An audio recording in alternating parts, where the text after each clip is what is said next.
Today, we're going to talk about something a little different. I'm all about spreading kindness and positivity, right? But even I know you can't always have sunshine and rainbows. Sometimes you gotta talk about the not-so-sunny stuff. And today, that's narcissism. Specifically, we're diving into the surprising things narcissists do when they're in a position of power. Now, I'm not saying we're going to be calling anyone out because that's not cool. We're just here to learn, right? We all know someone who loves the sound of their own voice a little too much or maybe takes a few too many selfies. But what happens when those tendencies go unchecked and they end up running the show? Well, buckle up, Buttercup, because we're about to find out. Get ready for the 7 surprising things narcissists do when they're in power. First up, we're talking manipulation. Now, I'm not talking about the kind your niece does when she wants a pony for her birthday. Narcissists in power? They've got manipulation down to an art form. It's like they invented it. Probably because they need constant control. And how do they get it? Oh, honey, they've got a whole bag of tricks. They turn on that charm. The kind that makes you forget they just asked you to work a double shift. They might even sprinkle in a little bit of guilt just to make you feel bad for even thinking of saying no. And if that doesn't work, look out for the waterworks. The worst part is, they're so good at it, you might not even realize you're being played. It's like they're a magician, and we're all just sitting here going, ooh, shiny object. But here's the thing, we're onto their tricks. We're smarter than that, right? So you know how some people love taking selfies? Well, narcissists in power, they take me, myself, and I to a whole new level. They love taking credit for other people's hard work.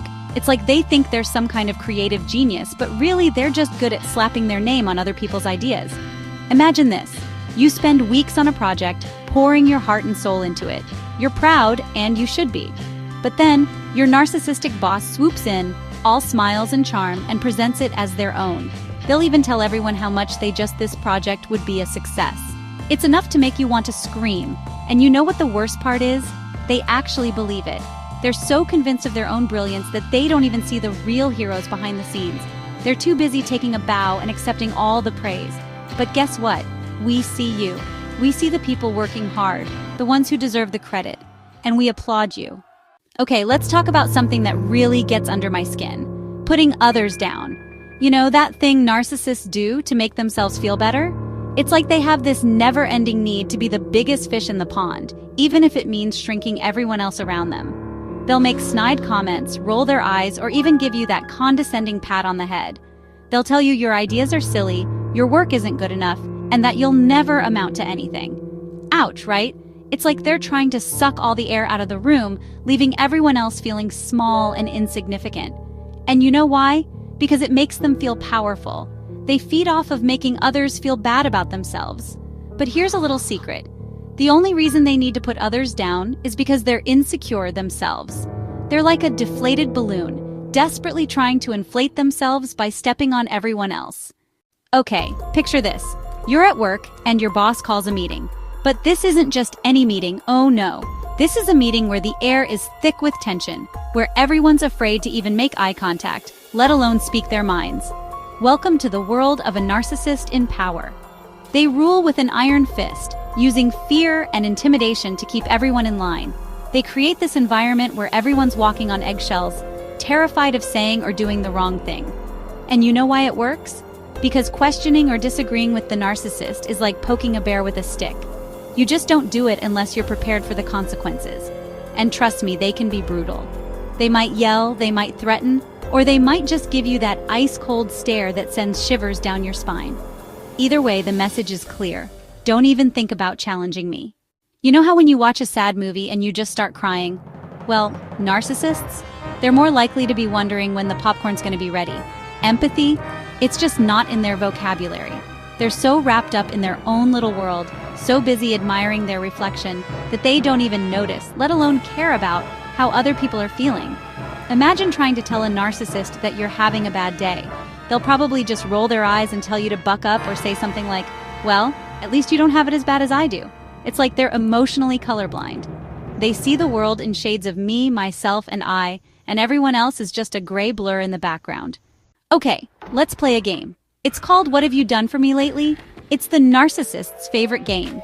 See, they see people as tools, as pawns in their game of life. They'll use anyone and everyone to get what they want, and they don't care who they hurt in the process. They'll charm you, flatter you, and promise you the world. as long as you're useful to them. But as soon as you're no longer of service, they'll drop you faster than a hot potato. It's brutal, it's cold-blooded, and it's classic narcissist. They're like emotional vampires, sucking the energy and resources out of everyone around them. And the sad part is, they're really good at it. They know how to push your buttons, how to play on your weaknesses, and how to get you to do their bidding. And finally, the grand finale, the narcissist's piece de resistance, their insatiable need for admiration. These folks are like emotional black holes, constantly needing praise and validation to fill the void inside them. They crave attention like a plant craves sunlight, and they'll do whatever it takes to get it. They'll brag about their accomplishments, real or imagined, fish for compliments, and surround themselves with yes men who tell them what they want to hear. They're basically walking, talking billboards for themselves, constantly trying to sell you on how amazing they are. And if you don't give them the attention they crave, oh boy, watch out. They might sulk, they might throw a tantrum, or they might just write you off as not worthy of their time. It's exhausting being around that much neediness. That's it for today, everybody. We covered a lot of ground, didn't we? And look, I know it can be tough dealing with narcissists, especially when they're in positions of power. But remember, knowledge is power. And now that you know their tricks, you're better equipped to handle them. Just remember to stay true to yourself, set boundaries, and don't be afraid to stand up for what you believe in. And if all else fails, just picture them doing a silly dance. Trust me, it helps.